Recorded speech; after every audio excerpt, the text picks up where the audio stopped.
above humming their indifferent tune. His above humming their indifferent tune. His hand hovered over the signature We line, need to act on trembling this now. slightly, not What from are the doubt, but from figures? the weight The of projections finally look letting solid. go. Exactly. Across from him, Victoria sat with her legs crossed, one designer heel bouncing impatiently. Her lawyer, a sharp-eyed woman in an expensive suit, tapped manicured nails against her leather portfolio. But it was Victoria's expression that Marcus would remember most. That slight smirk playing at the corners of her mouth, the one she'd perfected over their 7 years of marriage whenever she was about to deliver a cutting remark. "Are we going to sit here all day, or are you actually going to do it?" Victoria's voice dripped with the same condescension that had colored their final years together. "Though I suppose hesitation is kind of your signature move, isn't it, Marcus?" His attorney, Robert Chen, a soft-spoken man in his 60s who'd handled Marcus's case pro bono, after hearing his story, placed a gentle hand on Marcus's shoulder. "Take your time. This is your decision, your timeline." Marcus picked up the pen. He'd spent months imagining this moment, wondering if he'd feel anger, grief, relief, or some combination of all three. Instead, what washed over him was something simpler: clarity. For the first time in years, he could see the path forward, even if he couldn't yet see where it led. The pen touched paper. His signature flowed in practiced loops. Marcus Daniel Hayes. Victoria's lawyer swept the documents up immediately, as if afraid Marcus might change his mind. "Well, that's that. We'll file these this afternoon. You should receive your final decree in 6 to 8 weeks. Victoria stood smoothing her skirt with practiced precision. She looked at Marcus for a long moment, her eyes traveling from his worn Carhartt jacket to his work boots, still dusty from his morning shift at the factory. "You know what your problem always was, Marcus? You never had any ambition. You were content being this." She gestured vaguely at him, her diamond bracelet catching the light. "I tried to help you become something more, but you can't polish a stone that refuses to shine." Robert's hand tightened on Marcus's shoulder, a silent warning to stay seated, stay silent. Marcus had learned that lesson well over the past year. "I hope you find whatever it is you're looking for. I really do." Victoria laughed, that particular laugh she reserved for moments when she thought someone had said something pathetically naive. Still playing the martyr. "Well, enjoy your little house and your little life, Marcus. I'm sure it'll suit you perfectly." She swept out of the conference room, her lawyer trailing behind with the signed papers clutched to her chest like a trophy. The door clicked shut with an air of finality. Marcus sat there for a long moment, staring at his empty hands. "You okay?" Robert settled back into his chair. "I don't know yet. Ask me in a year. For what it's worth, I've been doing divorce law for 35 years. I've seen a lot of marriages end, and I've seen a lot of people walk away from them. What I just watched, the way you handled that with dignity instead of anger, that takes real strength, son. Don't let anyone tell you otherwise. Someone will notice." Marcus nodded, not trusting his voice. He stood, shook Robert's hand, and walked out of that law office into the crisp October afternoon. The sky was that particular shade of gray that promised rain but hadn't yet delivered. Leaves skittered across the parking lot, caught in small whirlwinds between the cars. He sat in his truck for a while, a 10-year-old Ford F-150 with a cracked windshield and 180,000 miles on the odometer. It needed new brake pads and made a rattling sound over 40 miles per hour, but it ran, and it was paid for. And right now, those things felt like victories. The 7 years of marriage replayed in fragments, unwelcome but persistent. Marcus didn't want to dwell, but memory had its own timeline. Thanksgiving during their 3rd year, Victoria's parents' house. The dining room table stretched long with extended family. Victoria had orchestrated the entire meal, insisted on perfection in every detail. When the time came to carve the turkey, Marcus had picked up the knife, but Victoria's voice cut through the room before he could make the first slice. "Maybe Uncle Thomas should do it.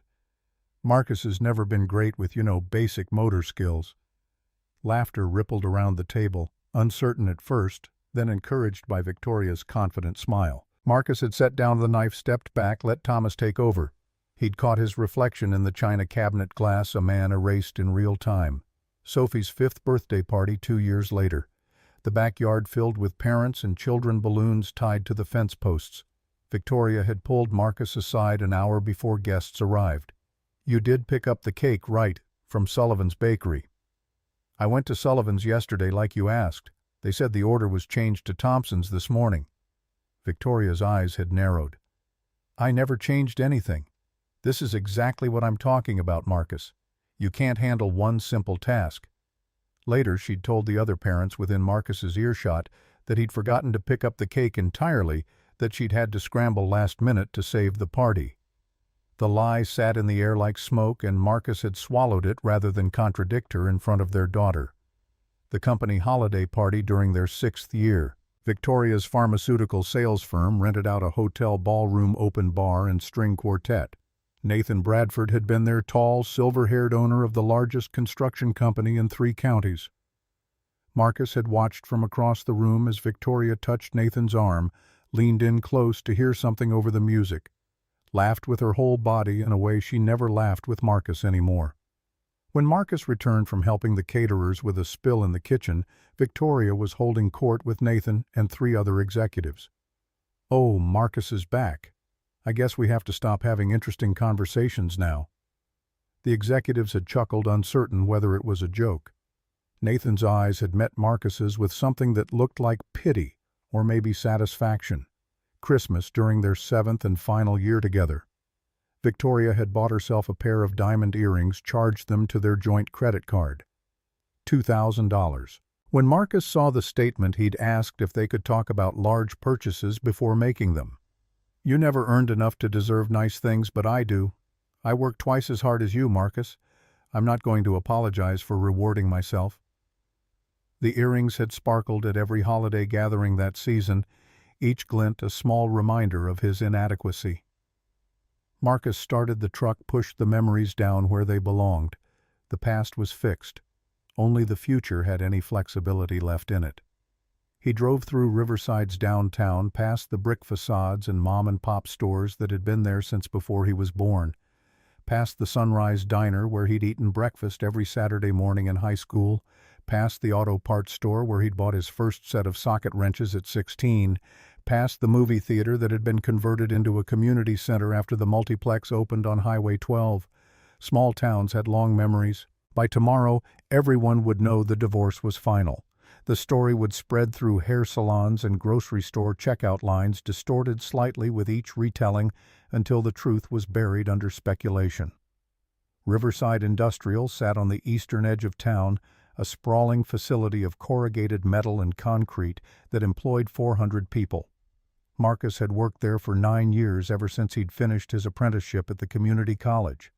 He understood machines in a way that felt almost intuitive, the language of pressure and torque, the syntax of hydraulic systems and CNC programming.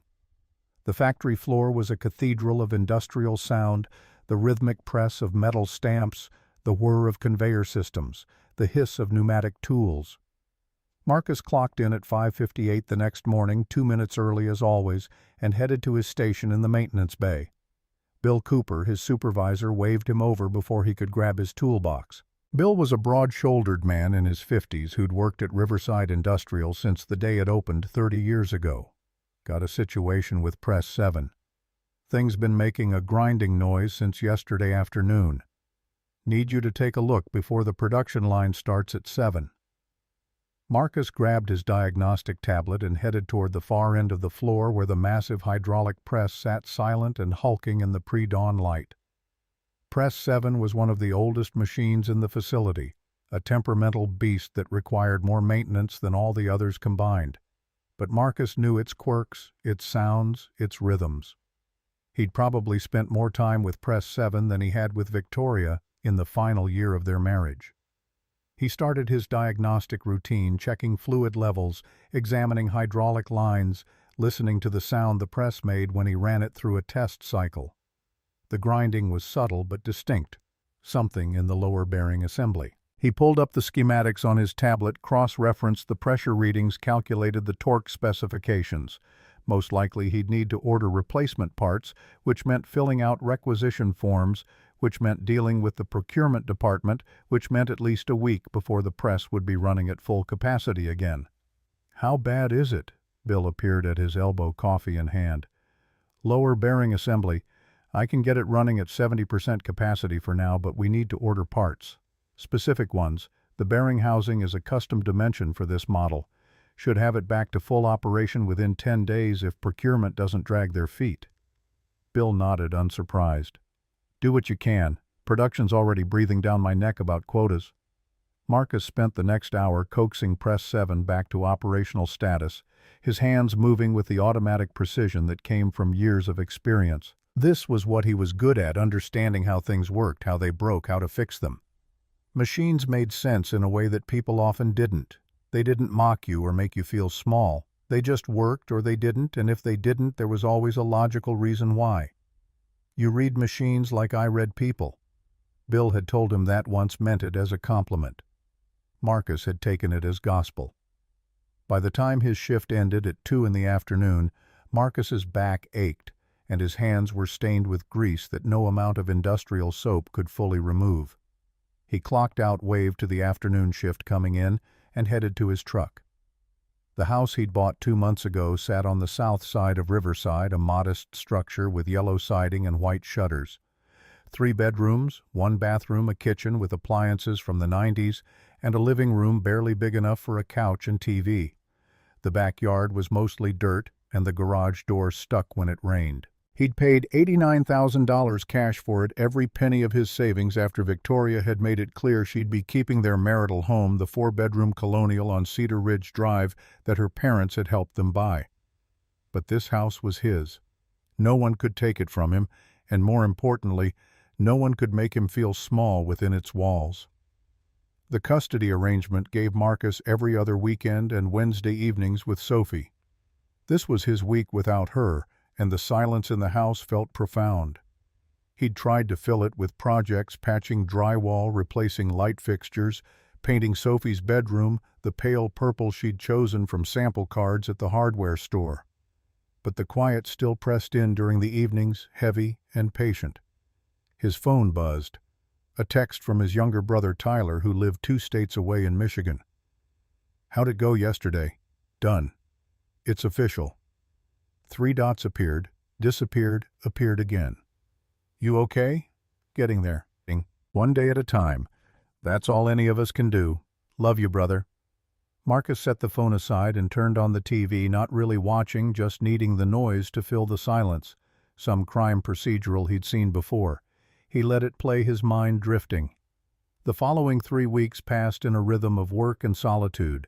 Marcus fixed Press 7, trained 2 new maintenance techs on the CNC diagnostic systems, helped Bill troubleshoot an electrical issue in the ventilation system. At home, he finished painting. Sophie's room, assembled a bookshelf from the furniture store, started planning a modest workshop in the garage. Wednesday evenings with Sophie were the highlights. They'd have dinner together, usually something simple that Sophie loved, like spaghetti with meatballs or grilled cheese with tomato soup. She'd tell him about school, about her friends, about the chapter book her teacher was reading to the class. Marcus would help with homework, listen to her practice reading aloud, tuck her into bed in his spare room with its fresh purple walls. On the alternating weekends when Sophie stayed with him, they'd make pancakes on Saturday mornings, go to the park if the weather was nice, watch movies curled up on the couch. Sophie never asked difficult questions about the divorce, seemed content to accept the new normal without interrogation. But sometimes Marcus caught her watching him with an expression too old for her 7 years, as if she were trying to solve a puzzle she didn't have all the pieces for yet. Victoria maintained a cold professionalism during exchanges. She'd pull up in her BMW, wait in the driveway while Sophie gathered her things, offer a clipped goodbye without meeting Marcus's eyes. The legal necessities of co-parenting without any of the warmth that might have made it bearable. Marcus had started to believe this was his life now, stable, predictable, quietly adequate. He could live with that. He'd lived with worse. The phone call came on a Tuesday evening in early November, 3 weeks after the papers were signed. Marcus was in the garage measuring lumber for the workbench he wanted to build when his phone rang from the pocket of his jacket hanging on a hook by the door. Unknown number. He almost let it go to voicemail, then answered on impulse. "Hello?" The voice on the other end was female, hesitant, familiar in a way he couldn't quite place. "Marcus." "This is Claire. Claire Morrison." Marcus's hand stilled on the tape measure. Claire Morrison, Victoria's younger sister. He'd probably exchanged fewer than 100 words with her over the 7 years he'd been married to Victoria, despite seeing her at countless family gatherings. She was the quiet one, the one who sat in corners with a book, the one who observed but rarely spoke. "Claire." "Hi. Is everything okay? Is Sophie?" No, everyone's fine. It's not, this is about something else." She stopped and he could hear her take a shaky breath. "I know this is strange calling you like this, but I need to talk to you, in person if possible. Would you be willing to meet me somewhere? Somewhere public?" Marcus's mind raced through possibilities, none of them good. "What's this about?" "Something I should have said a long time ago." Another pause, longer this time. "Please." "I wouldn't ask if it wasn't important." There was something in her voice, urgency mixed with what sounded like guilt, that made Marcus agree despite his better judgment. "Okay. Where and when tomorrow?" "There's a park on Meadow Lane, the one with the gazebo. Could we meet there around noon? I have a lunch break from work." "I can do that." "Thank you, Marcus. Really. I'll see you tomorrow." She hung up before he could ask any more questions. Marcus stood in the garage, phone in hand, wondering what Victoria's sister could possibly need to tell him that required a clandestine meeting in a park. His first instinct was suspicion. Was this some kind of setup, another way for Victoria to humiliate him? But Claire had never been cruel. She'd never been particularly warm either, but there had been moments over the years when he'd caught her watching him with something that looked like sympathy. During one particularly brutal Thanksgiving dinner, when Victoria had mocked him relentlessly in front of her family, Claire had quietly refilled his water glass and given him the smallest nod, as if to say, "I see this and it's not right." He'd appreciated it, even if it hadn't changed anything. Now she wanted to talk about something she should have said long ago. Marcus looked at the clock on the garage wall. 7:43. He should sleep. He had work in the morning, an early shift that started at 6. But his mind was already spinning through possibilities, each one worse than the last. Finally, he forced himself to go inside, to lock up, to go through the motions of his evening routine. But sleep came slowly, and when it did, it brought dreams of conference rooms and signed papers, and Victoria's laugh echoing in empty spaces. Lakeside Park was a modest green space along the Mill River, about 10 minutes from downtown Riverside. A gazebo, some picnic tables, a playground that had seen better days. On weekends it was usually full of families, but on a Wednesday afternoon in late November it was nearly deserted. Claire's car was already there when Marcus pulled into the gravel parking lot, a practical Honda sedan, silver and unremarkable. He could see her sitting on a bench near the gazebo, her posture rigid with tension. She wore dark jeans and a gray sweater, her brown hair pulled back in a ponytail. Even from a distance, she looked nothing like Victoria. Where Victoria was all sharp edges and calculated glamour, Claire was soft and unassuming, the kind of person who could disappear in a crowd without trying. She saw him approaching and stood wrapping her arms around herself despite the mild temperature. Marcus walked slowly, giving her time to change her mind if she wanted to. "Marcus, thank you for coming. I know this must seem strange. It's okay." He gestured to the bench. "Should we sit?"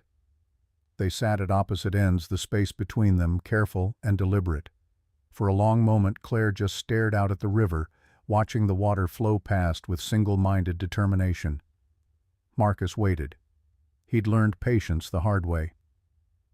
"I don't know how to start this.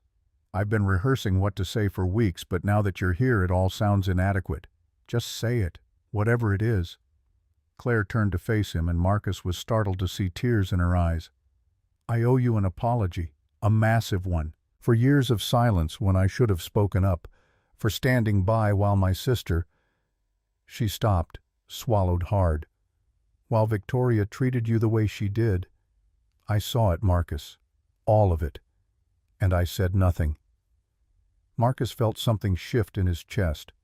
Of all the things he'd imagined she might say, this hadn't been on the list. The family gatherings, Thanksgiving dinners where she'd make those little comments about your job, about your clothes, about how you'd never amount to anything. Christmas parties where she'd flirt with other men right in front of you and then mock you for not reacting. That awful 4th of July when she told everyone you were too afraid to light fireworks because you lacked basic competence. Claire wiped at her eyes with the back of her hand. I watched you take it. Year after year you just took it. You'd smile politely and change the subject, or you'd go help in the kitchen, or you'd spend time with Sophie and pretend you hadn't heard what Victoria just said about you. And I admired that honestly, your restraint, your dignity. But I also hated myself for not defending you. Marcus didn't know what to say. He'd assumed his humiliation had been his burden alone, something he endured in isolation. The idea that someone had witnessed it, had recognized it for what it was, felt both validating and devastating. Why didn't you say something, I mean? Claire laughed, but it was a bitter sound. Because I'm a coward. Because Victoria has always been the strong one in our family, the successful one, the one everyone admires, and I've always been the quiet little sister who never rocks the boat. She paused, seemed to gather herself.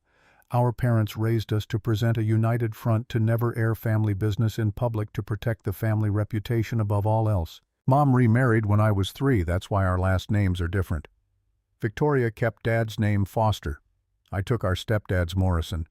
But we learned the same lessons. Loyalty means silence. Claire turned to look at him fully. But what I realized, what I should have realized years ago, is that protecting Victoria's reputation meant being complicit in her cruelty. And I can't live with that anymore. A jogger passed by on the river path, earbuds in, oblivious to their conversation. Marcus watched him disappear around the bend before responding. What changed? The divorce. The things Victoria has been saying since you signed the papers. Claire pulled her phone from her pocket, tapped through screens. She's telling everyone, our parents, her friends, people at her office, that you abandoned the family. That you walked away without a fight because you never really cared about her or Sophie. That she had to force you to take custody because you were too selfish to want the responsibility. Marcus felt anger flare hot in his chest, but he kept his voice level.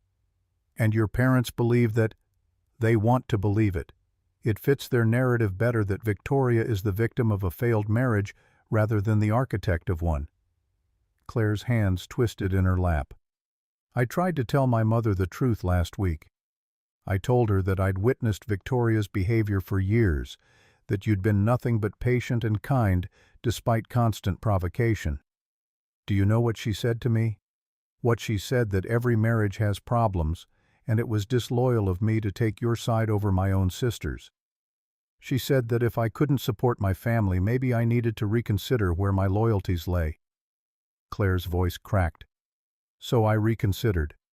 And I realized my loyalty should be to the truth, not to convenient lies that protect someone's image. Marcus absorbed this feeling, the weight of it settled over him. Claire had risked her family relationships to sit here and tell him this. That took courage, more than he'd given her credit for. I appreciate you telling me, but Claire, you don't owe me anything. You weren't the one who I owe you the truth. And I owe you something else. She handed him her phone. On the screen was a document filled with dated entries. I've been documenting things. Not intentionally at first, but over the past year I started taking notes. Dates, places, things Victoria said about you in front of witnesses. I thought if it ever came to a custody battle, you should have evidence that her claims about you are false. Marcus scrolled through the document, seeing his own humiliation catalogued in clinical detail. November 12th, Year 5. Thanksgiving dinner at parents' house. Victoria announced to the table that Marcus couldn't carve the turkey properly because he lacks basic motor skills. Marcus offered to let Uncle Thomas carve instead. Victoria spent the rest of dinner making jokes about Marcus's incompetence. Witnesses: Uncle Thomas, Aunt Rebecca, cousins, David and Lauren, parents. December 24th, Year 6. Christmas Eve party. Victoria openly flirted with Nathan Bradford in the living room while Marcus was in the kitchen helping Mom with dishes. When Marcus came back, Victoria said loudly, Oh, Marcus is back. I guess we have to stop having interesting conversations now. Witnesses, Nathan Bradford co-workers Amanda and Steve parents. February 8th, Year 7, Sophie's birthday party. Victoria told several parents that Marcus had forgotten to pick up the cake. He hadn't, she'd changed the order without telling him, and used this as evidence of his unreliability as a father. Witnesses, neighbors, the Hendersons. Sophie's friend, Madison's parents, teacher, Mrs. Henderson. There were dozens of entries, years of small cruelties preserved in digital amber. 43 separate incidents, each one documented with the precision of a court reporter. I can't look at this. Marcus handed the phone back, his hands shaking slightly. I lived through it once. I don't need to relive it. I know and I'm sorry. But I wanted you to know it exists if you ever need it. And I wanted you to know that someone saw what was happening. That it wasn't all in your head. That you weren't being overly sensitive or failing to take a joke. What she did to you was wrong, Marcus. And the fact that she's now rewriting history to make herself the victim, I can't be silent about that anymore. Marcus stood needing to move to put the restless energy somewhere. He walked to the edge of the river, watching the water move past, constant and unchanging. Claire followed, but kept her distance, letting him process. There's something else you should know. Victoria's planning to introduce Nathan to Sophie this weekend, as her boyfriend officially. She hasn't told you yet because, and these are her words, she doesn't need your permission to live her life. Marcus closed his eyes. He'd known this was coming, had been preparing himself for it, but knowing and experiencing were different things. How did you find out? She told me yesterday. Wanted my advice on how to break it to Sophie, how to make it seem natural. I told her she should talk to you first. Coordinate the introduction. Make sure Sophie was emotionally prepared. Claire's voice was tight. She laughed at me. Said you'd had your chance to be part of family decision-making and you'd given that up when you signed the divorce papers. She's right. I'm not her husband anymore. I don't get a say in who she dates or how she lives her life. My only concern is Sophie, and that's exactly why I'm telling you. Because Victoria isn't thinking about Sophie. She's thinking about herself, about her new relationship, about the image she wants to project. And I'm worried that Sophie is going to get caught in the middle of whatever game Victoria's playing. Marcus turned to face her. What do you want from me, Claire? What am I supposed to do with this information? I don't know. I just thought you should know what you're dealing with. She hesitated, then continued in a rush. And I thought you should know that not everyone in Victoria's family believes the lies she's spreading, that at least one person sees you for who you really are, a good man who's been treated unfairly. That has to count for something, right? It did count for something, more than Claire probably realized. For months, Marcus had felt isolated, surrounded by a town that had accepted Victoria's narrative without question. To have anyone acknowledge the truth felt like surfacing after being held underwater. Thank you. For telling me. For seeing. For having the courage to say something. Claire nodded, wiping at her eyes again. I should go. My lunch break is almost over. But Marcus, if you ever need someone to verify the truth about what happened, if Victoria tries to use her lies against you in any official capacity, I'll speak up. I promise you that. That could cost you your relationship with your family. I know. She gave him a sad smile. But I've realized something. A relationship built on requiring me to be silent about abuse isn't a relationship worth preserving. I'm done protecting people who don't deserve protection. They walked back to the parking lot together, the weight of the conversation settling between them. At her car, Claire paused with her hand on the door handle. Marcus, one more thing. Victoria used to say that you never fought back because you were weak. But I think she was wrong.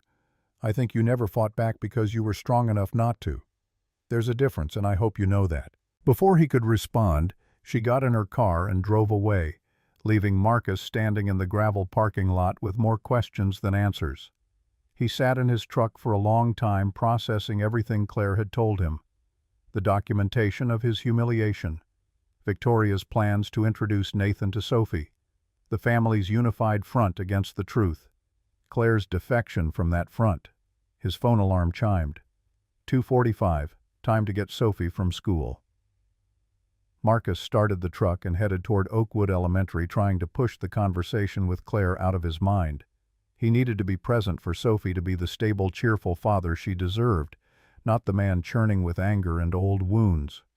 Sophie came running out with her usual enthusiasm, chattering about a science experiment with vinegar and baking soda. Marcus listened and responded, grateful for her uncomplicated joy, her ability to find wonder in simple things. They were halfway home when his phone rang. Victoria, persistent as always. "I need to take this, sweetheart. It's your mom." Sophie pulled out the book she'd brought from school, gave him space. Marcus answered on speaker, keeping his voice level. "Hello, Victoria. We need to talk. Now. Can you drop Sophie at my place for an hour?" "No. Whatever you need to say, you can say it over the phone. Sophie has homework and I'm making dinner." "Fine." Victoria's voice was sharp with barely controlled anger. "Nathan tells me you were having lunch with my sister today at Lakeside Park. Looking very cozy, according to him." Marcus's stomach dropped. Nathan had seen them, how we had coffee, like adults do. "Is there a problem with that? Is there a problem?" "Marcus, you're dating my sister less than 2 months after our divorce. How is that not a problem? I'm not dating Claire. We're friends. We talk. We support each other. That's it." "You expect me to believe that you and Claire, who barely spoke 2 words to each other in 7 years of family gatherings, are suddenly best friends?" Victoria laughed bitterly. "I'm not stupid, Marcus. I know what this is. You're trying to get back at me by going after my sister." Marcus glanced at Sophie, who was still absorbed in her book but clearly listening to every word. He took a breath, choosing his words carefully. "This conversation isn't appropriate with Sophie in the car. I'll call you back when I'm home. Don't you dare hang up on me." He ended the call and turned off the speaker. Sophie looked up from her book, her face troubled. "Is Mom mad at you again? Your mom's just upset about some grown-up stuff. It's nothing for you to worry about." "Is it because of Miss Claire?" Marcus's hands tightened on the steering wheel. "You know Claire.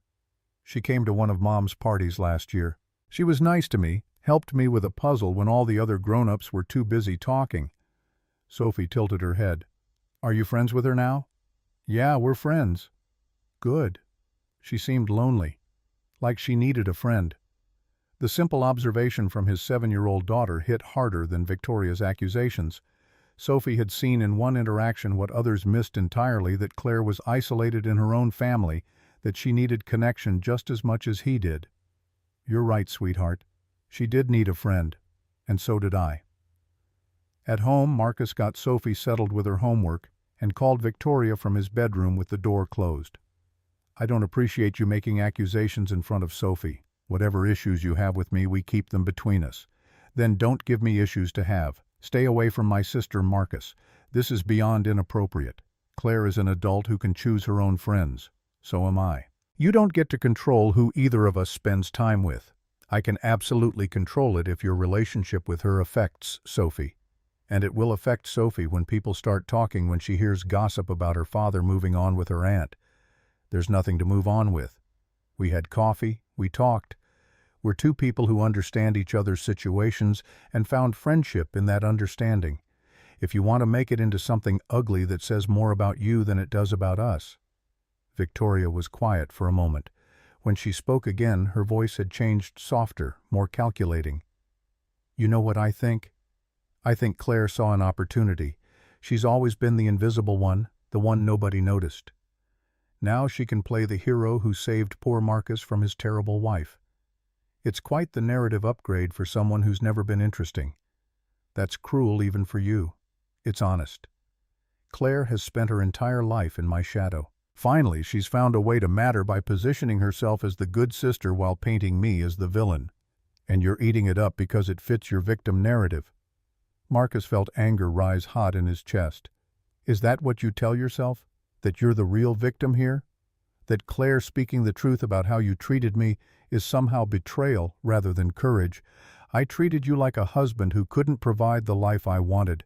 That's not abuse, Marcus. That's honesty. You humiliated me at every opportunity. You mocked my job, my clothes, my interests. You turned family gatherings into performances where I was the punchline. That's not honesty, Victoria. That's cruelty. Oh, please. You're so dramatic. I teased you sometimes. Couples do that. There's a difference between teasing and contempt, between joking and systematic degradation. Marcus's voice was shaking now, and the fact that you can't see that difference is exactly why our marriage failed. Our marriage failed because you were content to be mediocre, because you lacked ambition and drive and any desire to be more than you were. I needed a partner who could match me, who could build something significant. Instead, I got someone who was satisfied fixing machines and living in a modest house and never wanting anything bigger. I wanted a family. I wanted a home where I felt valued. I wanted a wife who saw me as enough. Those aren't small things, Victoria. They're everything. Then you should have married someone who wanted that too. Instead, you married me and spent 7 years trying to reshape me into someone I wasn't. When that failed, you divorced me and rewrote history to make yourself the victim of my inadequacy. I don't have to listen to this. Victoria's voice had gone cold. Stay away from Claire. If I find out you're continuing this, whatever it is, I'll take it to my lawyer. I'll argue that your judgment is compromised, that you're involving Sophie in an inappropriate relationship with her aunt. You do what you need to do. But I'm done letting you dictate my life through threats. I'm done apologizing for existing in ways that don't serve your narrative. Claire and I are friends, and that's not changing because you've decided to be threatened by it. He hung up before she could respond, his heart hammering. He'd never stood up to Victoria like that, never pushed back so directly. Part of him was terrified of the consequences. Part of him felt lighter than he had in years. His phone buzzed immediately. Victoria calling back. He declined it. It buzzed again. He turned it off. In the kitchen, Sophie was working on her math homework, her tongue poking out slightly in concentration the way it always did when she was thinking hard. She looked up when Marcus entered. All done with your phone call? All done. How's the homework going? Good. I'm almost finished. She chewed on her pencil. Daddy?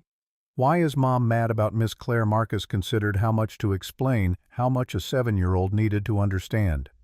Sometimes when grown-ups get divorced, they have complicated feelings about their ex-spouse spending time with other people. Your mom's just adjusting to all the changes, same as you are. But you're allowed to have friends, right? Even if Mom doesn't like them? Yes, sweetheart. I'm allowed to have friends. Good.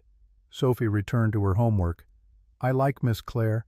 She has kind eyes. That night after Sophie was asleep, Marcus's phone powered back on to find 17 missed calls from Victoria, 6 voicemails he didn't listen to, and 1 text from Claire. Nathan called Victoria, didn't he? Marcus stared at the message. Nathan was Nathan Bradford. How did Claire know Nathan had seen them? Yes. She's threatening to take it to her lawyer, claiming our friendship is inappropriate. I'm sorry. This is my fault. I should never have suggested coffee. Claire, stop. This isn't your fault. It's Victoria's pattern control through threats and intimidation. I'm not playing that game anymore. What are you going to do? Keep living my life. Keep being your friend. Keep showing Sophie that you don't let bullies, even sophisticated ones in designer clothes, dictate your choices.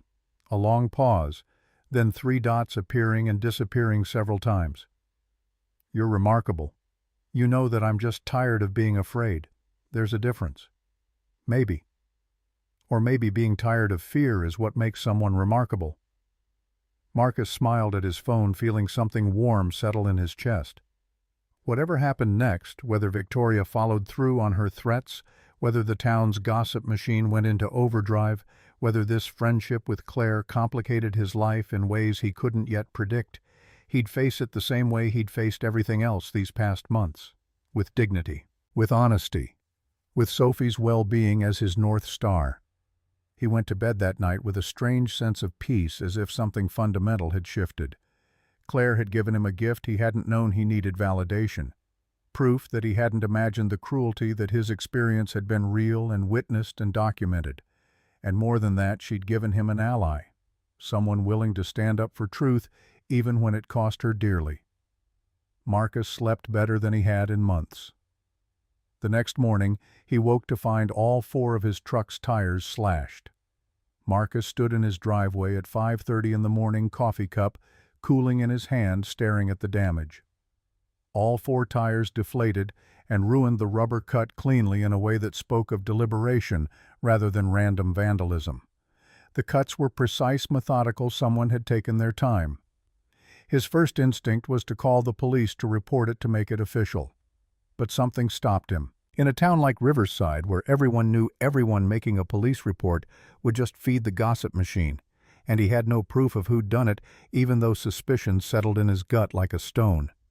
Instead, he called Bill at work, explained the situation, and asked if someone could cover his morning shift. Then he called a tire shop, arranged for them to come out and replace all 4 tires, and sat on his front porch watching the sun come up over Riverside while he waited. The sky bled pink and orange, indifferent to his $680 problem. His phone buzzed around 7. "Claire. Are you okay? I had a weird feeling when I woke up. Somebody slashed my tires last night. All 4 of them. Oh my God. Do you think it was... I don't know. Could have been anyone who's heard the rumors. Could have been random. Doesn't matter. I'm getting them replaced. This is escalating, Marcus. Maybe we should cool things down for a while. Give people time to forget. Or maybe we keep living our lives and refuse to let vandalism dictate our choices. You're going to get hurt worse than slashed tires. Maybe, but I'm not going to live in fear of what Victoria or Nathan or anyone else might do. I did that for years. I'm done." The tire shop arrived at 8, and by 9:30 Marcus had 4 new tires and a significantly lighter bank account. He made it to work for the afternoon shift, enduring Bill's concerned questions and the curious looks from other workers who'd already heard about the incident. News traveled fast in Riverside. During his lunch break in the maintenance bay, Bill set down his sandwich and looked at Marcus with the kind of direct concern that came from decades of reading people. "You've been quiet all week. Want to talk about it?" Marcus shook his head. "Just personal stuff. I'll work through it. That ex-wife of yours giving you trouble again?" "Something like that." Bill nodded slowly, understanding in his weathered face. "My ex put me through hell for 3 years after our divorce, used our kids as weapons, turned every pickup and drop-off into a battlefield.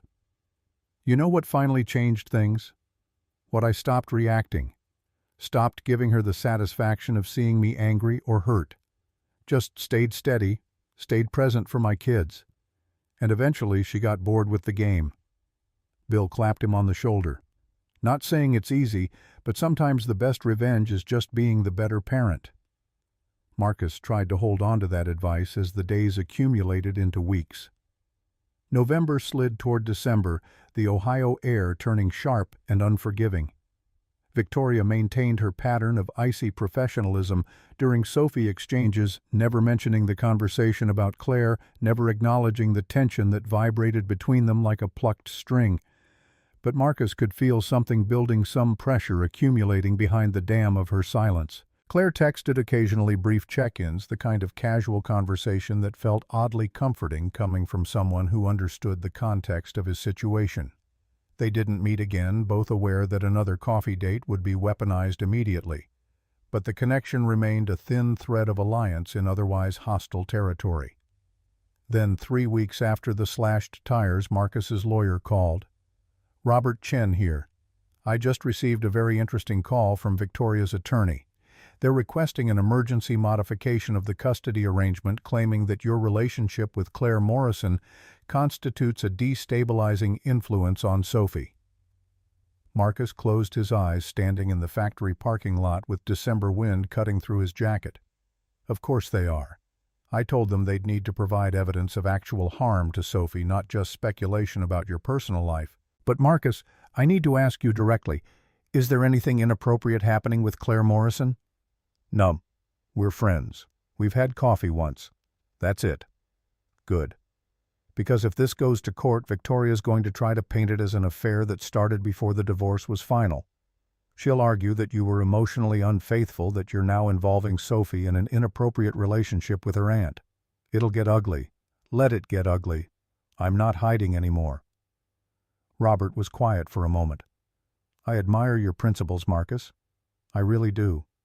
But principles don't always win in family court. Sometimes strategic retreat is smarter than standing your ground.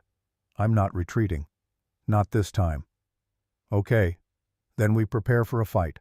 I'll need you to document everything, every interaction with Claire, every conversation with Victoria, anything that might be relevant. And Marcus, be careful. Don't give them any ammunition. After the call ended, Marcus sat in his truck watching workers stream in and out for their shifts. Regular people with regular lives, untouched by the drama that seemed to follow him lately. He envied them their normalcy, even as he knew he wouldn't trade his choices to have it back. His phone rang again. Claire, her voice tight with controlled emotion. I heard about the custody motion. My mother called to gloat, said this is what happens when people make selfish choices. I'm sorry you're caught in this. I'm not caught. I'm choosing to be here. There's a difference. Claire's voice was stronger than he'd heard it. And I've decided something. I'm going to submit a statement to your lawyer, a formal account of what I witnessed during your marriage. Dates, specific incidents, everything I've documented. If Victoria wants to make this about fitness as a parent, then let's talk about emotional abuse and systematic humiliation. Claire, that could destroy whatever's left of your relationship with your family. What's left? My mother's ultimatum. My sister's manipulation. I'm not losing anything worth keeping. She paused. But I'm gaining something, self-respect. The knowledge that when it mattered I chose truth over comfort. You taught me that, Marcus, whether you meant to or not. I never wanted to come between you and your family. You didn't. They did that themselves by requiring my silence as the price of membership. I'm just finally recognizing it for what it was. Her voice softened. We're going to get through this. Both of us. Because people who choose integrity over ease, they're stronger than people who choose comfortable lies. Marcus hoped she was right. But as he sat there with new tires on his truck and a custody battle looming and the weight of small-town judgment pressing down, he couldn't help but wonder if strength would be enough. Thanksgiving arrived with the promise of divided loyalties and careful choreography. Marcus had Sophie for the actual Thursday, while Victoria would take her Friday as a make-up day. It meant Marcus could create something untainted by the specter of what came before. They cooked together in his small kitchen, a turkey that was probably too big for two people, mashed potatoes from scratch, green beans with slivered almonds, and a pumpkin pie that Sophie decorated with whipped cream faces. The house smelled like butter and sage, and something that felt close to healing. They watched the parade on TV in their pajamas, played board games in the afternoon, and took a walk along the river as the sun set in streaks of orange and purple that looked almost too beautiful to be real. This is my favorite Thanksgiving ever. Sophie's hand was warm in his as they walked the river path. Better than the fancy ones at Grandma's house. Yeah. Why is that? Because it's just us and you're happy. You smile more now than you used to when you and Mom were married. The observation hit him square in the chest, validation from the person whose opinion mattered most. I am happier. Even with all the hard stuff happening, I'm happier because I get to be myself. Does that make sense? I think so. Sophie kicked at a pile of leaves. Mom called yesterday. Wanted to know if you said mean things about her. Marcus's step faltered. What did you tell her? I told her you never say mean things about anybody. You just say sometimes grown-ups make choices that are right for them but hard for other people. Sophie looked up at him. Was that okay? That was perfect, sweetheart. You told the truth and you did it with kindness. I'm proud of you. That evening, after Sophie was asleep with a belly full of turkey and pie, Marcus sat on his front porch with a cup of coffee watching Riverside settle into nighttime quiet. His phone buzzed with a text from Claire. Happy Thanksgiving. I hope you and Sophie had a beautiful day. We did. Cooked together, laughed a lot, took a walk by the river. What about you? Quiet. Just me and a novel and some takeout Chinese food. It was actually kind of perfect. You should have joined us. There was plenty of food. A long pause before her response appeared. I didn't want to complicate things with the hearing coming up. Marcus thought about that, about how they'd both been so careful lately maintaining distance to avoid giving Victoria more ammunition. But the distance felt wrong, like they were letting fear dictate their choices instead of making decisions from a place of integrity. Next year you're invited for Thanksgiving, officially. I'm not hiding friendships or pretending connections don't exist just because someone might twist them into something they're not. Are you sure? I'm sure. Life's too short to spend it worried about what Victoria or anyone else thinks. Okay, next year then. I'll bring dessert. Then, after a moment, Marcus, thank you for being the kind of person worth standing up for. He didn't know how to respond to that, so he just sent back, same to you. Friday brought Sophie's handoff to Victoria, and with it, the first crack in Victoria's armor. She pulled up at 5:30 as scheduled, but instead of her usual pattern of waiting in the car, she got out and walked to the door. Marcus opened it with Sophie's overnight bag already in hand. Right on time. Victoria's expression was harder to read than usual, something beneath the professional mask that looked almost like uncertainty. We need to talk. Can I come in for a minute? Just us. Marcus glanced back at Sophie, who was gathering her stuffed rabbit and favorite book. Sophie, sweetheart, why don't you put your things in Mom's car? I'll be right there. Sophie nodded and took her bag, leaving them standing in the doorway with the evening cold seeping inside. Friday was a disaster. You knew that already. Victoria's arms were crossed defensive. Saturday at the aquarium was better, just us, and she seemed to relax. But then Nathan came over for Sunday brunch and she shut down completely. Wouldn't talk to him, wouldn't make eye contact, just sat there looking miserable. Marcus waited, sensing there was more. I know what you're going to say, that I pushed too hard too fast. And you're probably right. The admission seemed to cost her something. But I need you to understand Nathan is going to be part of my life, part of Sophie's life eventually. She needs to adjust to that. Eventually being the key word. She's 7 years old and her whole world has been turned upside down in the past few months. She needs time to adjust to the divorce before you add another major change. I can't put my life on hold indefinitely. I'm not asking you to. I'm asking you to consider Sophie's emotional readiness. To maybe slow down, let her get comfortable with the idea before forcing interactions. Marcus kept his voice level, fighting the urge to point out that none of this would be happening if Victoria had shown some basic consideration in the first place. Victoria was quiet for a long moment, staring at her car where Sophie sat waiting in the back seat.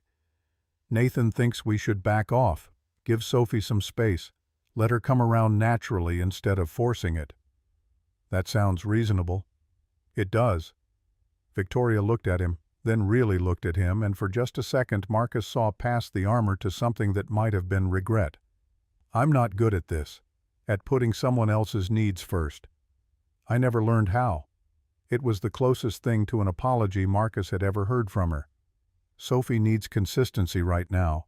She needs to know that both her parents are reliable, that we're both focused on what's best for her, not what's convenient for us, or what fits our timelines. I can do that. Victoria hesitated, then continued. I should go. But Marcus, thank you for talking her through Friday night. She told me what you said about being overwhelmed. It helped. She walked to her car without waiting for a response, and Marcus watched her drive away, feeling like the ground had shifted beneath his feet. Victoria expressing gratitude was so rare that he didn't quite trust it. But maybe there was hope that they could eventually co-parent without constant conflict. December brought the first real snow, transforming Riverside into something from a postcard. Marcus spent his evenings after work building the bookshelf he'd planned for Sophie's room, the rhythm of measuring and cutting and joining wood pieces together becoming a form of meditation. The simple act of creating something with his hands, something that would hold his daughter's treasures for years to come, felt like reclaiming a part of himself he'd lost. Claire's statement was submitted to the court in mid-December, 52 pages, documenting 47 separate incidents of emotional abuse. According to Robert, Victoria's response was immediate and volcanic. She filed a counterclaim accusing Claire of fabricating evidence of harboring romantic feelings for Marcus that biased her testimony of being unstable and vindictive. The accusations were wild enough that Robert actually laughed when he read them to Marcus over the phone. This is desperation. When someone's case is falling apart, they throw everything at the wall, hoping something sticks. But courts see through this kind of thing, especially when the evidence is as solid as what Claire's provided. The week before Christmas, Marcus received an unexpected visitor. Victoria's mother, Diane Foster, showed up at his door on a Saturday afternoon while Sophie was at a birthday party. Diane was an imposing woman in her 60s, perfectly coiffed and dressed, as if she were attending a country club luncheon rather than making a house call to her former son-in-law's modest home. "Marcus, I hope I'm not interrupting." Her tone suggested she didn't particularly care if she was. "Mrs. Foster, this is unexpected. May I come in? I won't take much of your time." Marcus stepped aside, letting her into the small living room. She glanced around with barely concealed judgment at the second-hand furniture, the children's drawings on the refrigerator, the general unpretentiousness of everything. "Coffee."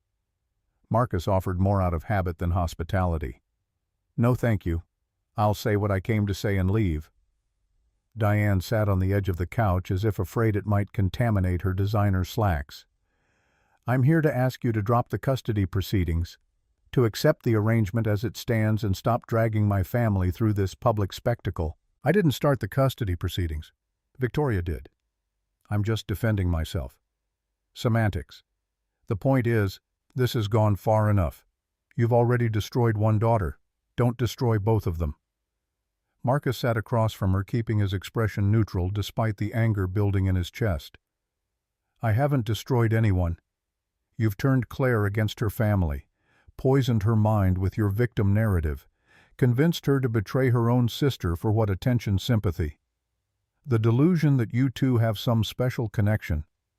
Diane's voice dripped with disdain. "Claire was always weak, always too easily influenced. But I never thought she'd sink to this level of disloyalty. Claire made her own choices based on what she witnessed and what her conscience demanded. If you want to blame someone for her distance from the family, look at the people who required her silence as the price of membership.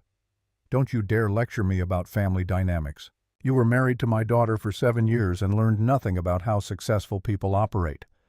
Victoria needed a partner with ambition, with drive. Instead, she got you content to work in a factory and live in this?" She gestured dismissively around the room. "This hovel, this house is paid for. It's clean and safe and filled with love. That's more than I can say for Victoria's colonial showcase that was always more concerned with appearances than actual happiness." Diane's eyes narrowed. "You think you're better than us because you've embraced mediocrity, because you've convinced yourself that struggling is noble. The world rewards winners. Marcus, not people who settle for less than they could achieve. I'm not settling. I'm choosing what matters to me, being present for my daughter, having integrity, building a life based on honest values rather than performance." Marcus leaned forward. "And Mrs. Foster, I don't need your approval or your understanding. I just need you to stop interfering in my relationship with my daughter. Your relationship with Sophie is fine. It's your relationship with Claire that's the problem.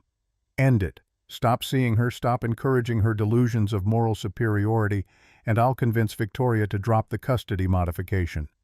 "No." Diane looked genuinely shocked, as if she'd never encountered someone who wouldn't capitulate to her demands. "No. No. Claire is my friend, a genuine one based on mutual respect and shared truth. I'm not ending that friendship because you or Victoria find it inconvenient." Marcus stood. "I think this conversation is over. I'll see you at the custody hearing in January if Victoria hasn't withdrawn it by then." Diane rose, her face flushed with anger. "You're making a terrible mistake. Victoria has resources you can't imagine, lawyers, connections, the ability to make your life very difficult. She's been making my life difficult for 7 years. I survived that. I'll survive whatever comes next." Marcus walked to the door and opened it. "Goodbye, Mrs. Foster." She swept past him without another word, and Marcus watched her drive away in her Mercedes, his hands shaking slightly from the adrenaline. He'd just burned whatever bridge might have existed with Victoria's family. There was no going back now. His phone rang almost immediately. Claire, her voice tight. "My mother just called. Said she went to see you and you were unbelievably rude." "What happened?" Marcus recounted the conversation, leaving nothing out. When he finished, Claire was quiet for a long moment. "She offered you a deal. Drop me and Victoria drops the custody case." "Yes. And you said no." "Of course I said no." Marcus Clare's voice was thick with emotion. You could have made all of this go away, protected yourself and Sophie from months of legal battles. Why didn't you take it? Because some things aren't negotiable. Friendships built on truth aren't bargaining chips. And I'm done teaching Sophie that you sacrifice people who matter when it's convenient. He paused. Did I make the wrong choice? No. You made the brave choice, the right choice. Claire laughed shakily. I just can't believe you chose me over the easy way out. It wasn't even a difficult decision. They talked for another hour, making plans for Christmas. Claire would join them for dinner, bringing her famous apple pie and helping Sophie decorate cookies. It felt natural, right, like pieces of their lives fitting together in ways that made sense. Christmas Day was exactly what Marcus had hoped for. Sophie woke early to find presents under their modest tree books and art supplies and a new bicycle that Marcus had assembled the night before. Claire arrived mid-morning with pie and ingredients for cookies, and the three of them spent the day baking, laughing, watching holiday movies, and building the kind of memories that mattered more than expensive gifts or elaborate celebrations. Watching Claire help Sophie roll out cookie dough, listening to them debate whether snowman cookies needed 3 buttons or 4. Marcus felt something shift in his chest. This was what family could look like, chosen, authentic, built on mutual care rather than obligation or blood ties. That evening, after Sophie was asleep and they were cleaning up the kitchen together, Claire turned to him with flowers still dusting her cheek. Thank you for today, for including me. It's been years since Christmas felt like anything other than a performance. Thank you for being here, for being yourself. Marcus reached out and gently brushed the flower from her face, and the moment stretched between them charged with possibility. Claire stepped closer, her eyes searching his. Marcus, I need to tell you something and it might complicate everything, but I can't not say it anymore. Okay. I think I'm falling for you. Not because you're Victoria's ex-husband, or because it would upset my family, or any of the dramatic reasons they'd claim, but because you're kind and steady, and you choose integrity even when it costs you. Because you see me, the real me, and you value what you see. She took a shaky breath. I understand if that's too complicated. If you need to keep this just friendship. But I had to be honest. Marcus's heart was pounding. He'd been pushing away similar feelings for weeks, telling himself it was too soon, too complicated, too likely to be used against him in court. But standing there with Claire looking at him with such vulnerability and hope, he couldn't deny the truth any longer. I'm falling for you too. Have been for a while. I just didn't know how to navigate it without making everything worse. So what do? We take it slow. We're honest about it with each other, with Sophie, when the time's right, with the court, if we have to be. We don't hide or apologize, but we also don't rush. Marcus took her hands. And we see where this goes, understanding it might be messy and complicated, but also maybe worth it. Claire smiled, and Marcus saw in her face the same cautious hope he felt. They'd both been through enough to know that love wasn't simple, that choosing each other meant accepting complications. But they'd also both learned that the alternative, living safely but inauthentically, was worse than any complication. He kissed her, then gentle and careful, aware that this moment carried weight. This wasn't just two people finding connection, it was a choice with consequences, a line crossed that couldn't be uncrossed. When they pulled apart, Claire was smiling through tears. Your phone's buzzing. Marcus glanced at the counter where his phone lit up with a text notification. Victoria's name on the screen. Saw Claire's car at your house all day on Christmas. Really? This is how you honor family. Claire read it over his shoulder and laughed, though the sound was shaky. That didn't take long. Let it come. I'm done hiding. But even as he said it, Marcus knew the storm was about to break in earnest. Victoria's response came the next morning, a flurry of calls and texts that Marcus ignored while he made breakfast with Sophie. But by noon, Robert had emailed with the inevitable update. Victoria's attorney just filed a supplemental motion. Claims Christmas Day visit proves inappropriate relationship affecting minor child. They're going all in, requesting primary custody for Victoria. Hearing is still set for January 15th. We need to be perfect until then. Claire's text came an hour later. This is my fault. I should have stayed away. Stop. We're not doing anything wrong. I'll testify. Tell them everything. It might destroy you. I'm already destroyed by that family. This is choosing what to build from the ruins. The 3 weeks between Christmas and the hearing passed in a strange suspended animation. Marcus documented every interaction with Sophie in a journal Robert had provided. Claire refined her statement, adding context and clarifying timelines. They didn't see each other again, both aware that another meeting would be twisted into evidence of obsession rather than connection. But they texted daily brief exchanges that felt like lifelines in choppy water. Sophie seemed to sense the tension became quieter during their time together. One evening, while Marcus was helping her with homework, she set down her pencil and looked at him with those two perceptive brown eyes. "Daddy, is something bad going to happen?" "Why do you ask, sweetheart?" "You've been worried, I can tell. You get this line between your eyes when you're thinking hard about grown-up stuff." Marcus touched the space between his eyebrows, surprised she'd noticed. "Some grown-up things are happening that I have to figure out. But nothing that changes how much I love you or how safe you are. That's always going to be true." "Is it about Miss Claire partly? Your mom is worried that my friendship with Miss Claire might be confusing for you." Sophie considered this seriously. "It's not confusing. Miss Claire is nice and she makes you smile. I like when you smile. I like when I smile too." Marcus pulled her into a hug. "Thank you for being so smart and understanding." 2 days before the hearing, Nathan Bradford showed up at Marcus's house. It was Saturday morning and Marcus was in the garage working on a toy chest for Sophie Cherrywood with dovetailed joints, something that would last.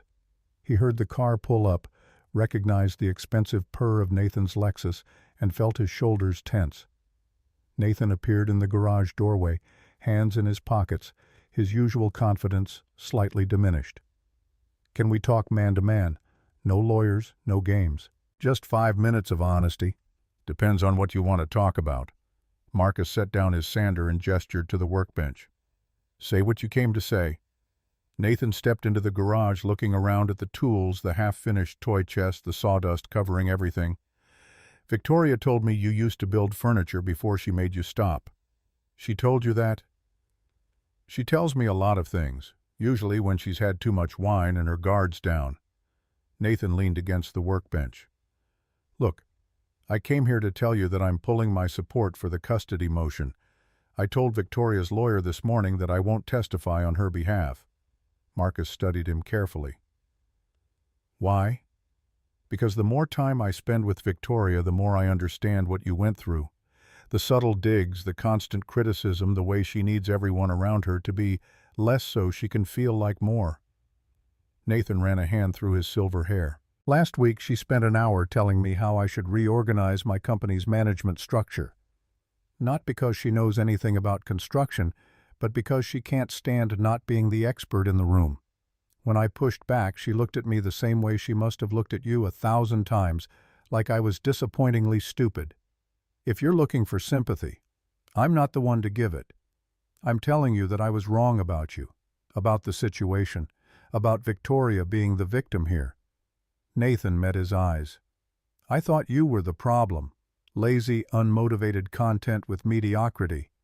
That's what she told me and I believed it because it fit the narrative I wanted.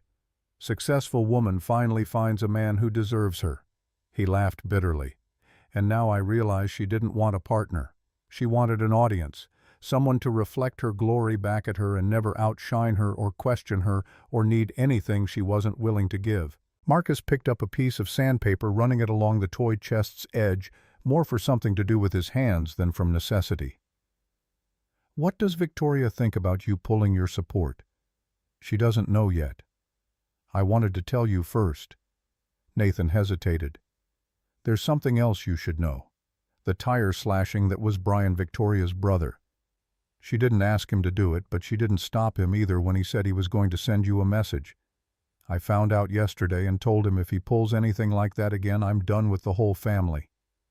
Does Victoria know you're telling me this? No. But she will soon enough. I'm not built for this kind of drama, Marcus. I thought I was getting a sophisticated partner. Instead, I'm stuck in the middle of a family war where truth is optional and loyalty means lying on command." He straightened. "Anyway, I wanted you to know the custody motion is going to fall apart without my testimony. Victoria's lawyer was counting on me to paint you as unstable. Without that, all they have are vague accusations about inappropriate behavior with Claire." Marcus examined the toy chest, running his hand over the smooth cherry wood. "Why are you really here, Nathan? This seems like more than just a courtesy call." Nathan was quiet for a long moment, staring at the toy chest. "Because watching you choose your daughter's well-being over winning the war reminded me why I got into construction in the first place. I wanted to build things that lasted, things that mattered. Somewhere along the way, I got more interested in building my reputation than building anything real." He looked at Marcus. "You're building something real here. For your daughter. I respect that more than any contract I've ever signed." After Nathan left, Marcus stood in his garage trying to process the conversation. Victoria's world was cracking, the carefully constructed narrative she'd built around their divorce, crumbling under the weight of truth. Nathan's defection would infuriate her, might even push her to more desperate measures. But it also meant the custody hearing might actually go in Marcus's favor. That night, Claire called with news of her own. "I just got off the phone with Victoria. She knows about Nathan pulling his testimony. She's absolutely furious, called me a homewrecker, said I seduced you to get revenge on her for years of being ignored. How did she find out Nathan told her this afternoon? She called me immediately, screaming about betrayal and family loyalty. I just let her yell until she ran out of steam." Claire's voice was remarkably calm. "Then I told her that her version of family loyalty required everyone else to lie on her behalf, and I was done with that. She hung up on me. Are you okay? I'm better than okay. I'm free." For the first time in my life, I said exactly what I thought to Victoria without worrying about the consequences. And you know what? The consequences aren't nearly as scary as I thought they'd be. They talked until midnight, making plans for after the hearing regardless of how it went. Claire had already decided she was done trying to repair things with her family. The cost was too high and the relationship on offer wasn't worth preserving. Sometimes you have to let go of the people who raised you to become the person you're meant to be. Claire's words carried a weight that Marcus understood intimately. He'd let go of Victoria. Claire was letting go of her family, both of them choosing integrity over comfort, truth over performance. The night before the hearing, Marcus couldn't sleep. He lay in bed, staring at the ceiling, running through every possible outcome. Best case, the judge saw through Victoria's manipulations and kept the custody arrangement unchanged. Worst case, Sophie ended up spending more time with a mother who saw her as a pawn rather than a person. At 2 a.m, he got up and went to Sophie's room, stood in the doorway watching her sleep. Her stuffed rabbit was clutched in her arms, her face peaceful in the dim glow of her nightlight. This was what he was fighting for, her right to feel safe and loved and valued regardless of which parent's house she was in. Whatever happened tomorrow, he'd make sure Sophie knew she was worth fighting for. His phone buzzed on the nightstand. Claire apparently also unable to sleep. "You ready for tomorrow?" "As ready as I'll ever be. We're going to be okay. Both of us. The truth is on our side. I hope that's enough." "It has to be. Otherwise, what's the point of any of this?" Marcus smiled in the darkness. "Get some sleep. Tomorrow we show them what integrity looks like. Tomorrow we show them what love looks like." Claire's response came after a pause. "The real kind.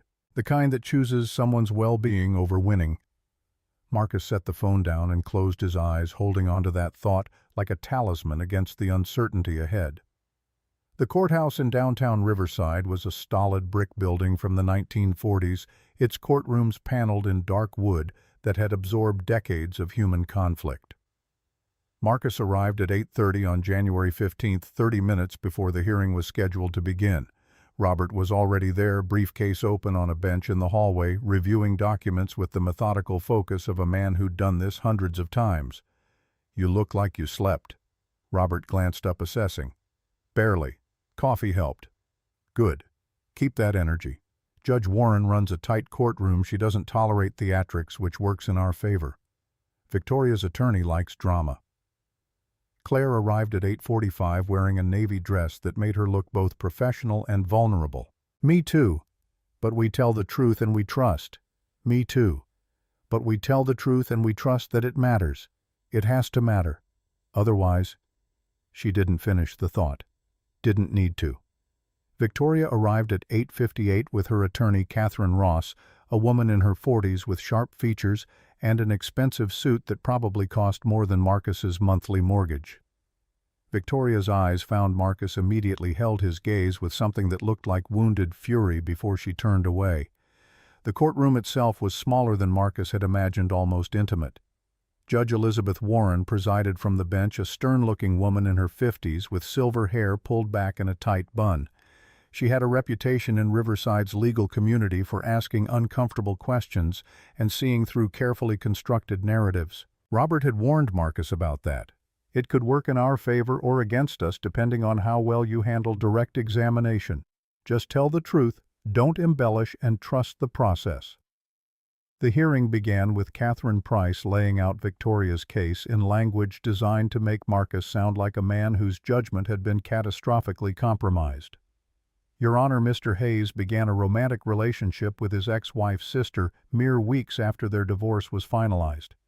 He has exposed their minor daughter to this inappropriate relationship, prioritizing his own desires over the child's emotional stability. The evidence will show a pattern of poor judgment that warrants modification of the custody arrangement to protect Sophie's best interests." Catherine gestured to a folder thick with documents. "We have photographs of Ms. Morrison's vehicle at Mr. Hayes's residence on Christmas Day. We have text message exchanges that demonstrate an intimacy that developed suspiciously quickly. And we have testimony that Sophie herself has expressed confusion about the nature of her father's relationship with her aunt." That last part was a lie. Sophie had never said anything of the sort, but Catherine delivered it with such confidence that it sounded plausible. Robert's response was measured, almost understated. "Your Honor, what the petitioner characterizes as inappropriate is actually two adults forming a friendship based on mutual understanding and support. Ms. Morrison will testify that she witnessed years of emotional abuse during Mr. Hayes's marriage to her sister. Mr. Hayes will testify that he has been nothing but transparent with his daughter about his friendships, and the evidence will show that this motion is not about Sophie's welfare, it's about Ms. Foster's desire to control her ex-husband's personal life." Judge Warren made notes, her expression unreadable. "We'll hear testimony starting with Ms. Foster.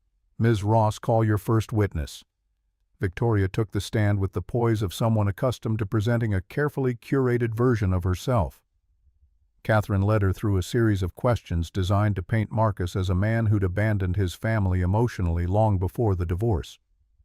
"Ms. Foster, during your marriage, did you feel that your husband was fully invested in the relationship?" "I tried for years to help Marcus see his potential, to encourage him to want more from life. But he was content with mediocrity. A factory job, a modest lifestyle, no ambition for anything greater. I realized eventually that I couldn't build the life I wanted with someone who refused to grow." Victoria's voice carried just the right note of regret, as if she were the one who'd fought valiantly for a doomed cause. "And after the divorce, when did you first learn about his relationship with your sister?" "Early December. I discovered they'd been meeting in secret coffee dates, long phone conversations. When I confronted Claire, she became defensive, claimed they were just friends. But the speed with which their relationship progressed suggests something that started well before Marcus and I separated. That was the first direct accusation that the relationship had been ongoing during the marriage. Robert made a note but didn't object, better to let Victoria overreach and then dismantle it during cross-examination. Catherine continued building the narrative, each question designed to make Marcus look like a man whose personal choices were damaging his daughter. "How has Sophie responded to learning about her father's relationship with your sister?" "She's confused.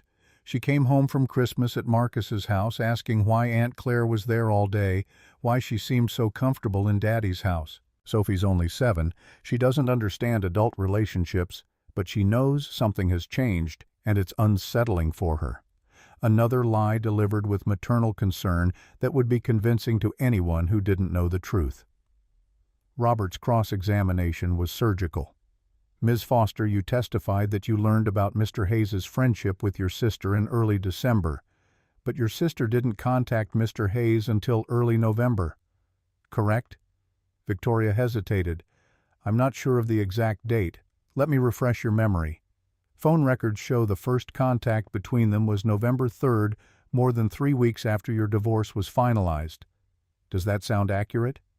If you say so. And you testified that Sophie expressed confusion about the relationship. Can you tell the court exactly what Sophie said? Victoria's jaw tightened. She asked why Claire was at Daddy's house. Those exact words. Why was Claire at Daddy's house?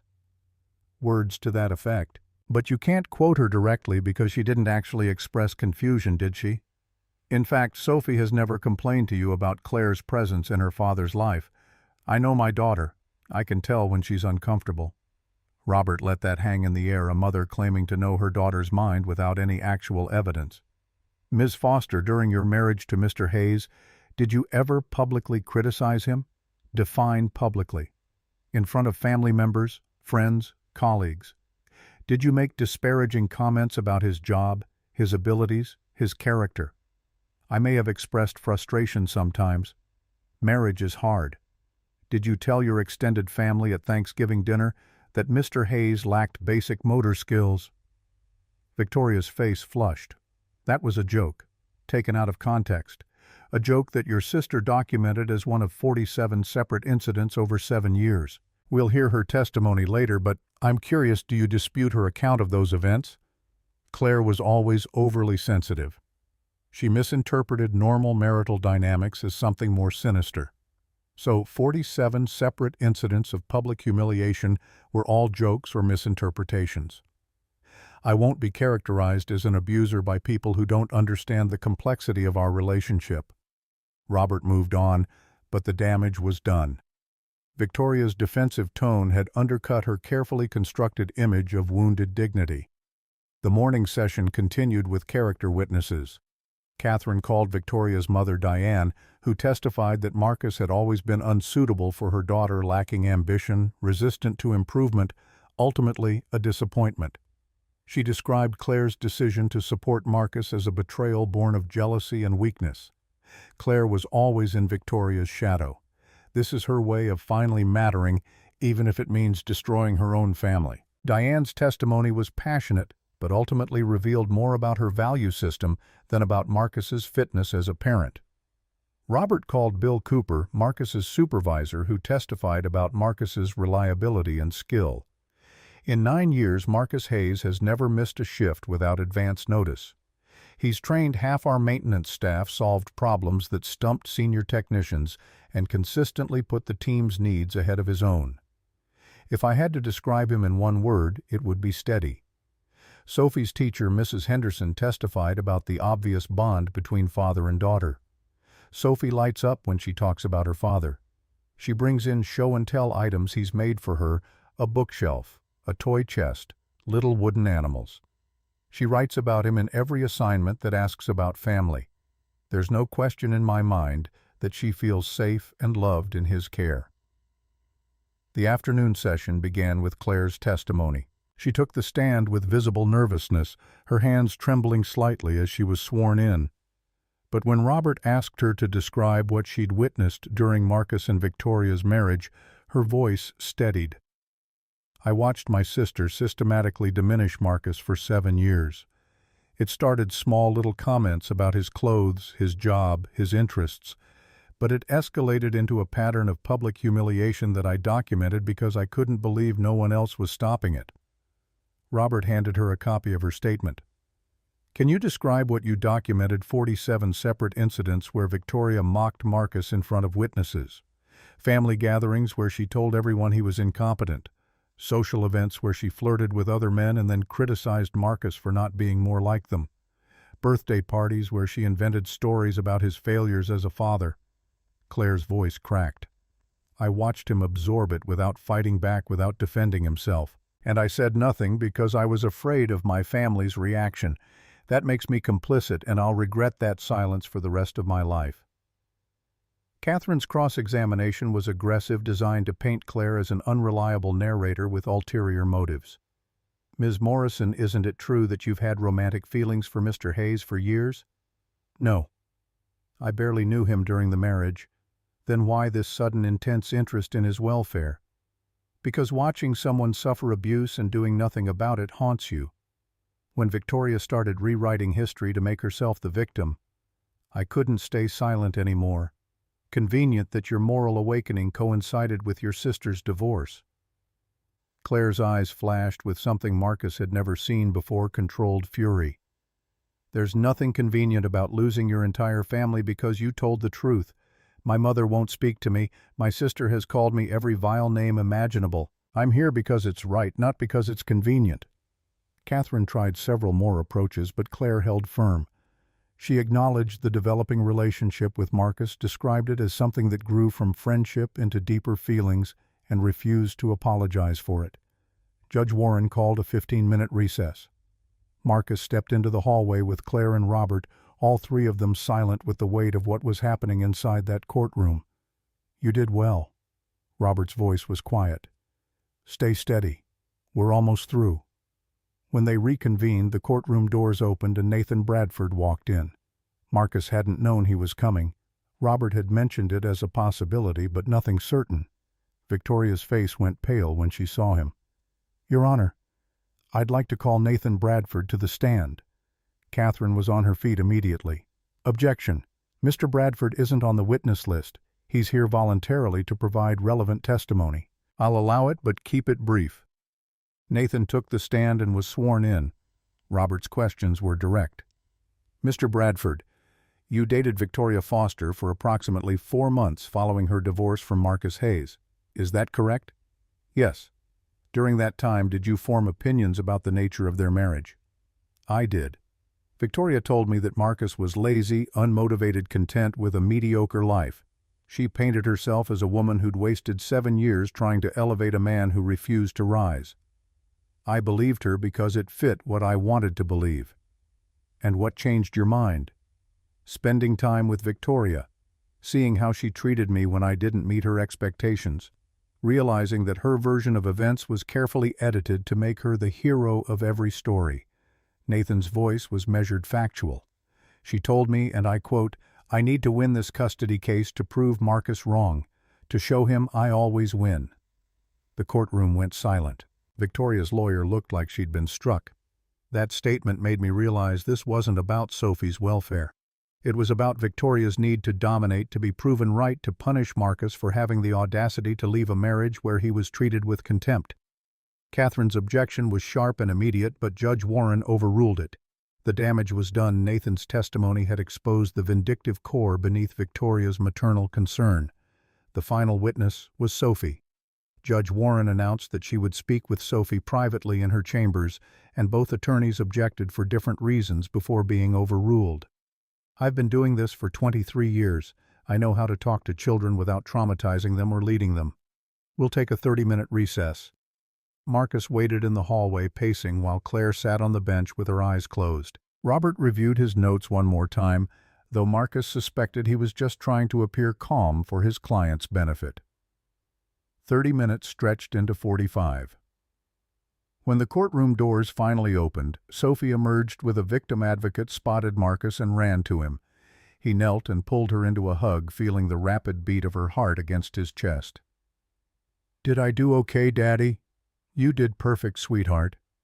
Whatever you said was perfect because it was honest." Judge Warren reconvened the hearing and waited until everyone was seated before speaking. "I've presided over family court for 23 years. I've seen every variation of custody dispute imaginable. What I've learned is that children know more than we give them credit for. They understand when parents put them first and when parents use them as weapons."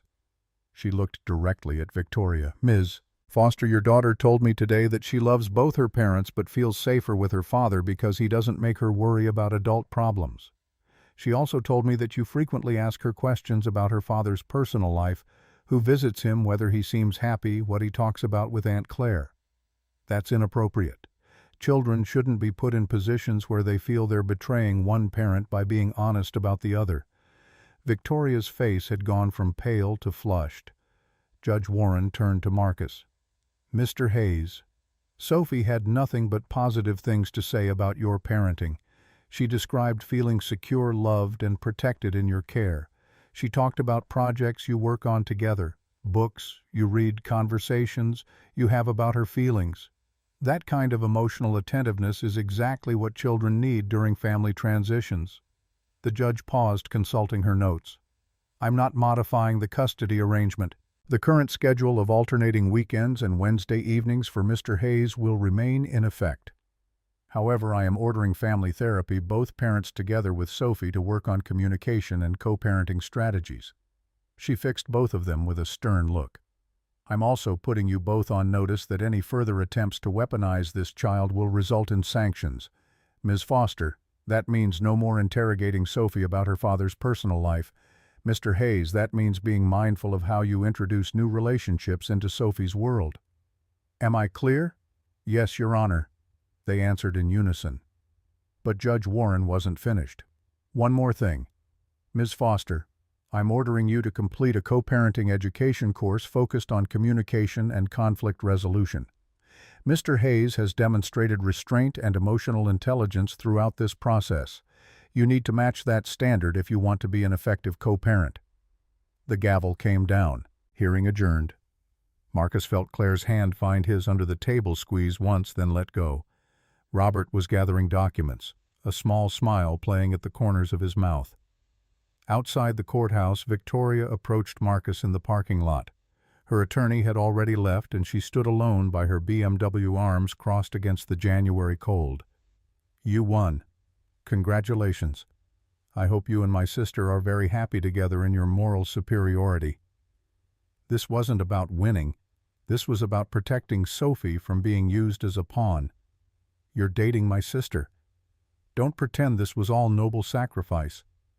I fell for Claire after the divorce, after you filed the custody motion. And even if it had been different, it wouldn't change that you spent 7 years treating me with contempt and then tried to rewrite history to make yourself the victim." Marcus's voice was quiet but firm. "I hope you find what you're looking for, Victoria.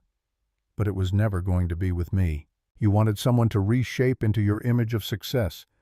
I'm okay being exactly who I am."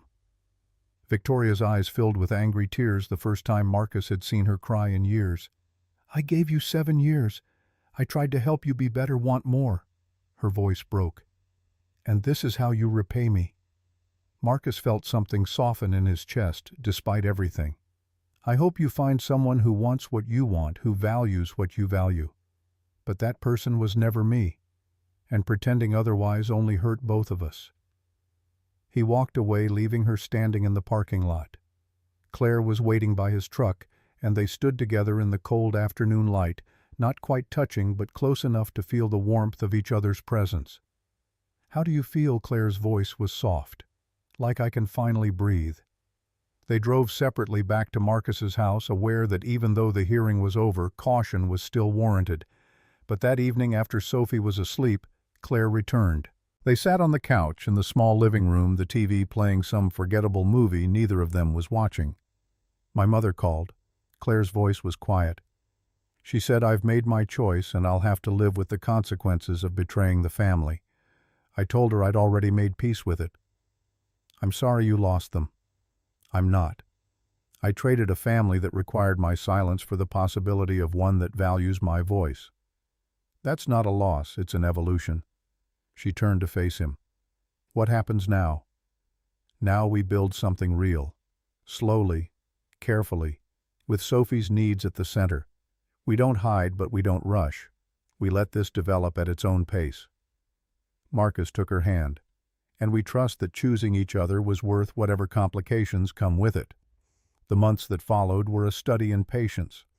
Victoria completed her co-parenting course and emerged slightly less hostile, though warmth remained beyond her capacity. She started dating someone new, an accountant named Stephen, who was quiet and unassuming, nothing like Nathan or Marcus. Sophie reported that Stephen was nice but boring, which Victoria seemed to find acceptable. The family therapy sessions were awkward at first, filled with silences and careful language. But gradually Marcus and Victoria found a rhythm of communication that prioritized Sophie over their personal grievances. It wasn't friendship barely qualified as civility, but it was functional. Claire moved into Marcus's house in April, 6 months after the divorce was finalized and 3 months after the hearing. Sophie helped her unpack, delighted to have another adult in the house who would read with her for hours and didn't mind when she wanted to talk through every detail of her day. Marcus was promoted at work in May, senior maintenance technician with a $4 per hour raise. Bill had lobbied for it personally, telling the plant manager that Marcus was the most valuable technician on the floor. The workshop in the garage grew more sophisticated. Marcus taught Sophie basic woodworking safety, first respect for the tools, patience with the process. They built a birdhouse together, and Sophie painted it purple with yellow polka dots, a combination that should have been garish but somehow worked. One evening in late August, almost 10 months after the divorce papers were signed, Marcus stood in his backyard watching Claire and Sophie plant tomatoes in the garden they'd started together. The evening light was golden and soft, turning everything it touched gentle. Sophie's hands were covered in dirt, her laughter bright as Claire showed her how to pack soil around the seedlings. They were debating whether to plant pumpkins for Halloween, and Sophie's enthusiasm was infectious. Daddy Sophie called out, "Miss Claire says we can grow pumpkins if we plant them now. Then we better plant them?" Claire looked over at him, dirt smudged on her nose, hair messy, completely happy. She mouthed 3 words, "I love you."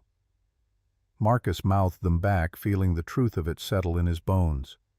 This modest house, this second-hand furniture, this factory job, none of it was glamorous.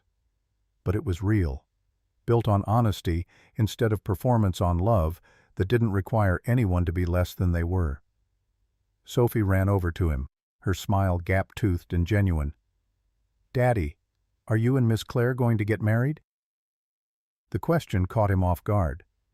"Why do you ask, sweetie?" "Because you look at her the same way Prince Charming looks at Cinderella in my book. Happy and safe." Claire had followed Sophie over, knelt to the girl's level. "Would that be okay with you? If your dad and I got married someday," Sophie's face lit up. "Yeah, then you'd be my Aunt Claire and my stepmom. That's like double family."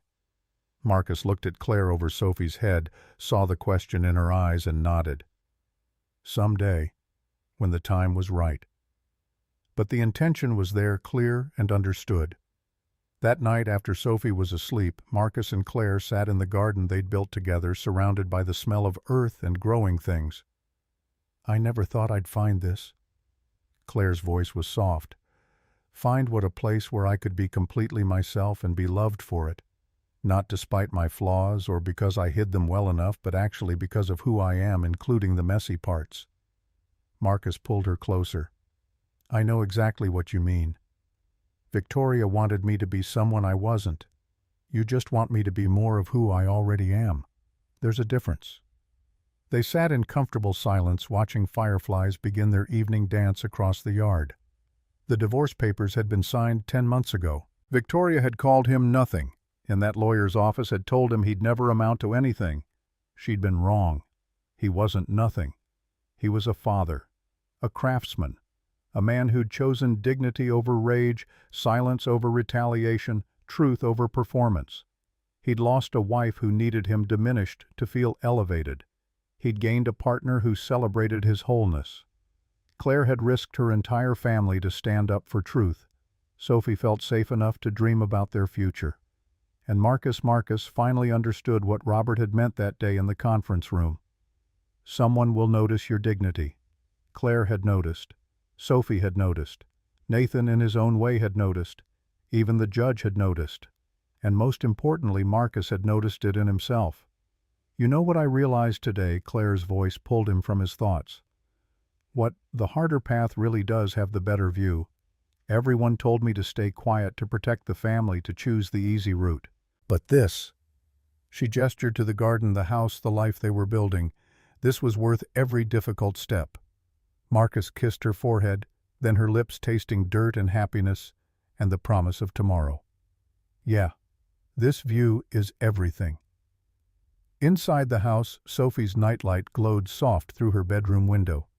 The small yellow house with white shutters stood solid in the gathering darkness, filled with the kind of love that didn't demand perfection, only presence, honesty, and the courage to keep choosing each other even when it would be easier to walk away. Sometimes strength looked like this quiet endurance, strategic silence, choosing battles worth fighting. Sometimes it looked like standing up when staying silent would be safer. Sometimes it was simply getting up tomorrow and doing it all again. Marcus had been called nothing, called mediocre, called a man without ambition. But he'd built something that would last, not just the furniture in his garage or the garden in his yard, but a family chosen rather than obligated, authentic rather than performed, built on a foundation of integrity instead of sand. The stars emerged one by one above Riverside, indifferent to human drama, but beautiful nonetheless. Marcus held Claire's hand and felt Sophie's presence in the house behind them and knew with absolute certainty that he'd always been enough. He'd just needed to find people who recognized it, and to recognize it in himself. 6 months later, on a crisp February afternoon, Marcus stood in that same backyard, now transformed with Sophie's help into a winter wonderland of string lights and paper snowflakes. Claire wore a simple white dress, her mother's pearl necklace the only jewelry she'd kept after cutting ties with her family. Sophie served as flower girl, practically vibrating with excitement in her purple dress. Bill stood as Marcus's best man. Mrs. Henderson and several neighbors filled the modest gathering of folding chairs. Robert Chen sat in the front row, the man who'd told Marcus someone would notice his dignity, now here to witness the result. Victoria had been invited for Sophie's sake and had surprised everyone by attending with Stephen. She sat in the back, her expression carefully neutral. But when Sophie looked back at her during the ceremony, Victoria managed a small smile that seemed almost genuine. The ceremony was brief, officiated by a retired minister who'd known Marcus since he was a boy.